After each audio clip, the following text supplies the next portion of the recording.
Diddy, a very high-profile case against him, freak-offs. He was recording people doing terrible things, inviting them. Underage women have come out and sued him.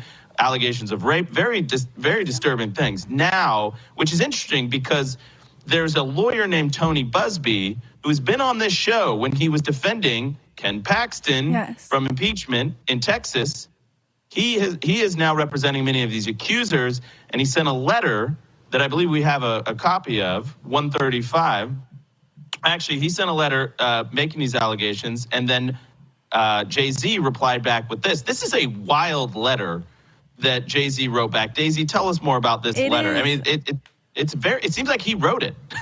Yeah, it's like to write this letter, you almost think someone like has to be innocent, because it's going to, like, this is even worse if it comes out that this stuff is true and he wrote this entire letter. One weird thing I did find about this letter is that he writes that he is just a young man from the Bronx, or from Brooklyn, from the project out of Brooklyn. Jay-Z's like almost 60. So I don't know why he's referring to himself as a young man, but basically Diddy was already in this lawsuit from Busby with a 13-year-old girl who said she was raped in 2000 at an after party, a VMA after party, and there was a male celebrity and an unnamed celebrity, female celebrity there. And then they named the male celebrity as Jay-Z, which Jay-Z and Beyonce are very publicly friends with Diddy. They've always been friends with Diddy.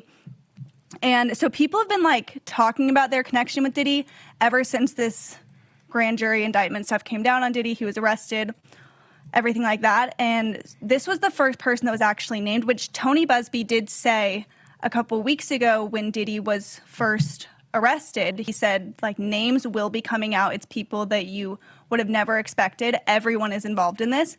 And I think that people in just like everyone online kind of saw it as like an Epstein thing. Like, everyone's really excited to get the list, but no one actually believes that we're going to get the list.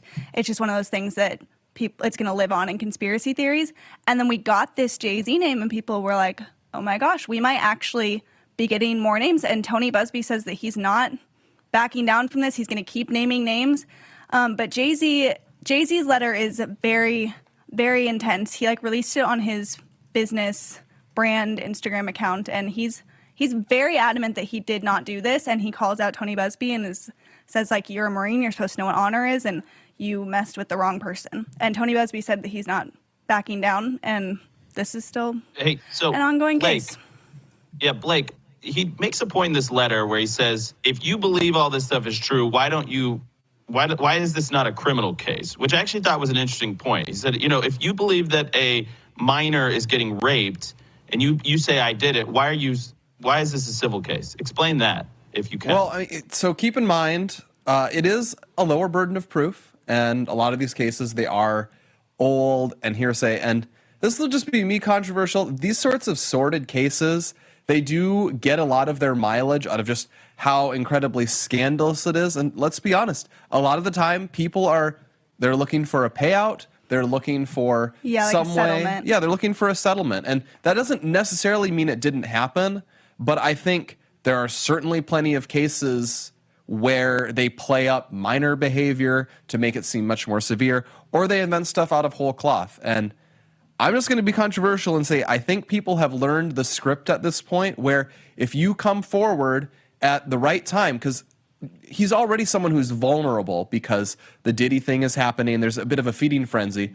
So, I mean, these allegations, what year did they happen in? 2000. 2000. That is 24 years ago. That's before everyone has a smartphone in their pocket. That's before there's cameras showing where everyone is at all times.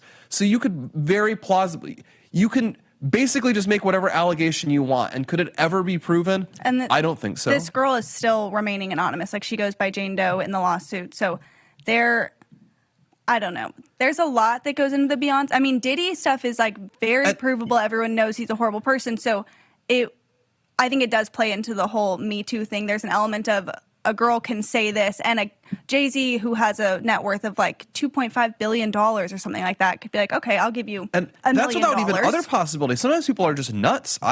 There's a person I know who was basically being it didn't even end up getting filed, but they were like privately accused by someone, and it seemed like there were all these signs. Oh, this could be real. This person like has, is a respected member of the community, and like it just turned out the person was actually had like mental problems, and like they were just targeting a famous person. Well, and I mean, we had that guy on the show, but we've seen this like ruin people's lives. Yes. That like Jay-Z, it wouldn't have as big of an impact as it would have on like a C-list celebrity. That, like, this is their entire reputation. But I don't know. There's like, I feel like there's equal opportunity. The This is most real. interesting aspect of this that we haven't hit on yet is it's caused people to finally ask, like, wait, how did Jay-Z actually meet Beyonce?